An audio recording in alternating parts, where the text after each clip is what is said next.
자, 여러분 안녕하세요. 우리 지난 시간에 이어서 이번 시간에는 이제 그 원소를 어떻게 표기할 것인지 보기로 하겠습니다. 자, 주기율표에 보면 뭐 예를 들어서 수소다. 주기율표에서는 H 이렇게 쓰죠. 이것은 영어로 수소를 하이드로전, 그렇기 때문에 하이드로전에 H 그걸 따서 이렇게 붙이는 거고, 그다음에 뭐 예컨대 이제 산소다 할 것 같으면 산소는 영어로 옥시전, 그렇기 때문에 이렇게 O를 씁니다. 만약에 탄소다 할 것 같으면 탄소는 영어로 카본, 그래서 대문자 C 이렇게 쓰죠. 뭐 이렇게 한 그 문자로 나타내는 경우도 있고, 뭐 가령 칼슘이다 할 것 같으면 이 칼슘도 C자로 시작하죠. 그러다 보니까 탄소의 C 요거하고 이제 원소를 구분해야 되니까 이런 경우에는 이제 C, A 이렇게 해서 두 개의 문자를 사용하기도 합니다.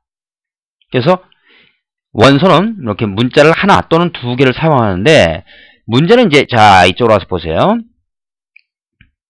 문제는 이 원소기호 왼쪽 아래에 쓴 거 요거 왼쪽 위, 오른쪽 위, 오른쪽 아래 이렇게 네구탱이 이제 이렇게 표시를 할 수가 있겠는데, 이게 무슨 뜻인지 그걸 이해하는 게 중요하겠습니다.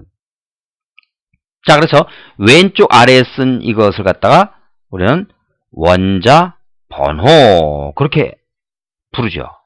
원자 번호.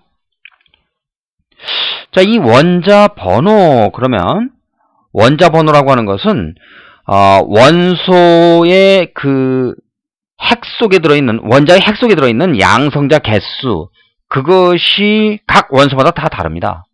그러다 보니까 그거를 원자 번호 이렇게 이름을 붙였고, 이것은 뭐하고 같냐면 핵 속에 들어있는 양성자, 그 숫자가 얼마냐 이거하고 같죠.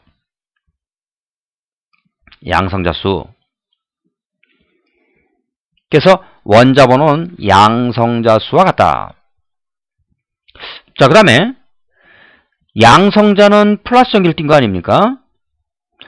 그러니까 이 플러스 전기를 띤 양성자가 만약에 10개다. 그럼 중성원자라면 그에 따라서 전자도 10개 이렇게 나와야 되겠죠. 그래서 이 녀석은 전자수하고도 같습니다. 자, 이번에 왼쪽 위에 쓴 거 B 요거, 이것을 우리는 질량수 이렇게 부릅니다. 질량수. 자, 여러분들 원자는, 자, 이쪽 공간에 와서 볼까요? 원자는 가운데 핵이 있고, 핵. 그 다음에 바깥에 어떻게 다니는지는 몰라도 전자가 돌아다닌다 그랬어요. 그런데 이 핵이란 녀석이 양성자, 그리고 중성자, 뭐 이런 것들이 이제 이 핵에 들어있잖아요. 그죠? 그런데 양성자, 중성자의 그 질량하고 비교를 해 본다면, 양성자 질량이 1이면 중성자 질량도 1인데 전자의 질량은 형편없다 그랬죠? 전자의 질량은 0.0005 뭐 이런 정도로 아주 형편없습니다. 그러니 원자의 질량은 거의 대부분이 뭐에 의해서 결정되냐면, 전자의 질량은 이제 아주 형편없으니까 무시해버리고 양성자, 중성자에 의해서 결정된다. 그래서 즉 핵에 의해서 결정된다. 자, 그렇기 때문에 다시 이리 와서 보면은 이 질량수라고 하는 것은 그 원자의 질량을 대변하는 어떤 수치다, 이런 의미를 가지고 있는 건데, 이 질량수를 갖다 우리는 양성자 수에다가 플러스 중성자 수 이렇게 해서 나타내는 거죠. 그 다음에 오른쪽 위에 이것은 전하를 표시합니다. 전하라고 하는 것은 이온의 경우에 뭐 양이온이거나 음이온이거나 그러면은 플러스 얼마, 마이너스 얼마 이렇게 전기적인 상태를 띠게 되겠죠. 예를 들어서 나트륨이다. 그러면 나트륨은 플러스 1가, 마그네슘이다 할 것 같으면 마그네슘은 플러스 2가, 이런 식으로. 근데 여러분들 이 표시하는 그 방법 잘 보세요. 전하의 부호 플러스냐 마이너스냐를 숫자 뒤에다 쓴다 하는 점, 요거를 유의할 필요가 있겠습니다. 뭐 예를 들어서 알루미늄 3이다. 그럼 알루미늄 3가 양연이 될 수 있거든요. 그래서 알루미늄은 Al 이렇게 쓰고 플러스 3가를 이렇게 플러스를 이제 뒤에다 갖다 붙입니다. 가령 염화이온이다. 그럼 염소의 마이너스 1가를 이렇게 붙입니다. 이 Cl을 염소 이렇게 부르죠. 뭐 그리고 산소가 만약에 음연이 된다. 그럼 마이너스 2가 이렇게 되거든요. 마이너스 2라는 이 마이너스 표시를 뒤에다 이렇게 쓴다는 점입니다. 플러스나 마이너스나 부호는 뒤에다 쓴다. 자, 그 다음에 우리는 요 오른쪽 아래에 쓴 요 표시, 요것은 원자가 몇 개 모여 있는지, 그 원자 어떤 그 화합물이라든가 뭐 이런 화합물이든 아니든 물질을 나타낼 때 원자가 몇 개인지 그 개수를 나타내는 그런 표시입니다. 뭐 가령 수소는 이 녀석 그 원자 상태로는 H 이렇게 되겠지만 사실은 수소가 기체 상태로 존재할 때 H2 이원자 분자 그렇게 부르죠. 아래 첨자를 이렇게 쓰는 것은 수소 원자 2개가 모여서 H2 수소 분자 기체가 되었다, 그런 뜻입니다.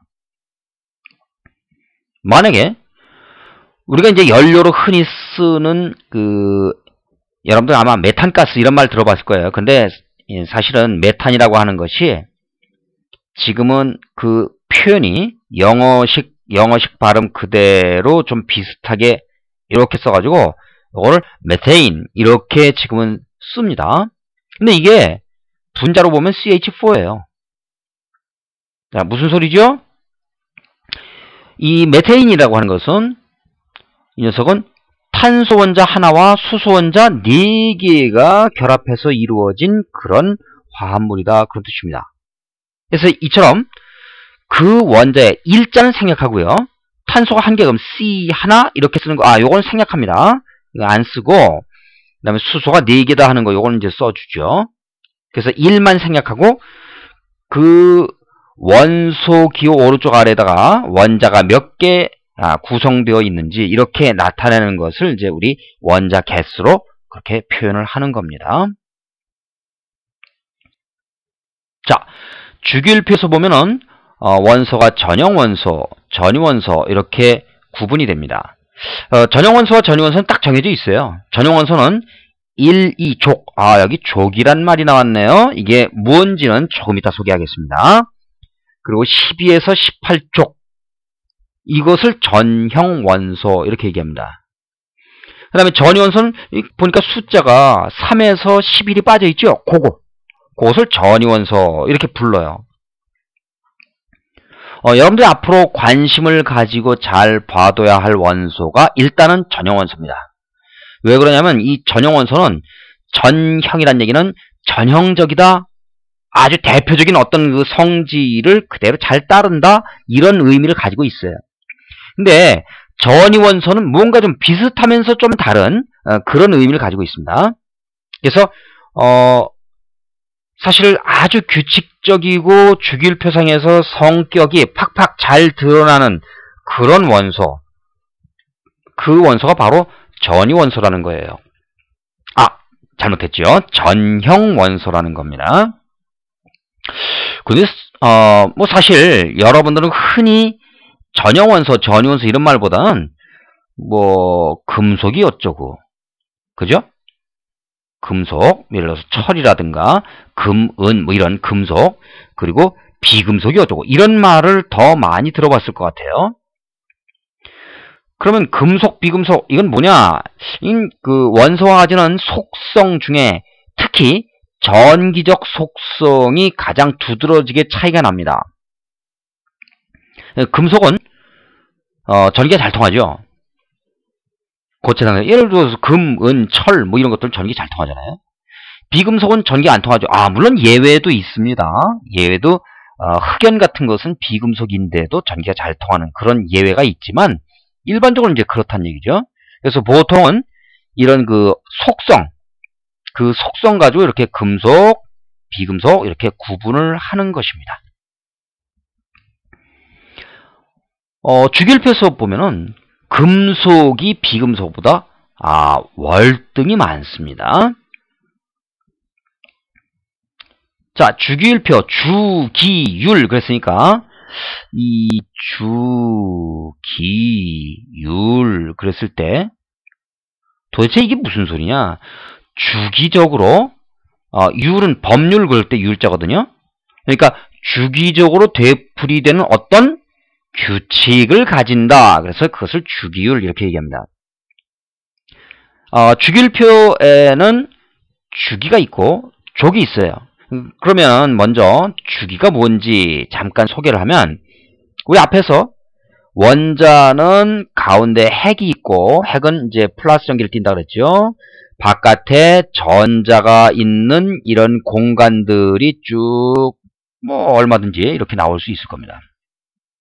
이렇게 있는데 이 주기라고 하는 것은 전자가 보통 에너지가 가장 낮은 상태. 여러분들 이 바닥 상태 이런 말 쓰거든요. 바닥. 그 다음에 바닥 상태, 들뜬 상태 이런 표현을 쓰는데 이건 뭐냐? 바닥 상태라고 하는 것은 가장 에너지가 낮은 상태입니다. 들뜬 상태는 바닥 상태 아니면 다 들뜬 상태예요. 예를 들어서 계단이 이렇게 있다고 하자. 그러면 계단이 이렇게 있을 때 가장 낮은 계단에 어떤 물체가 있으면 이것이 바닥 상태입니다. 여기가 이제 예를 들어서 우리 건물로 따지면 1층에 사람이 있으면 그 사람은 바닥 상태에 있다 이렇게 얘기할 수 있어요.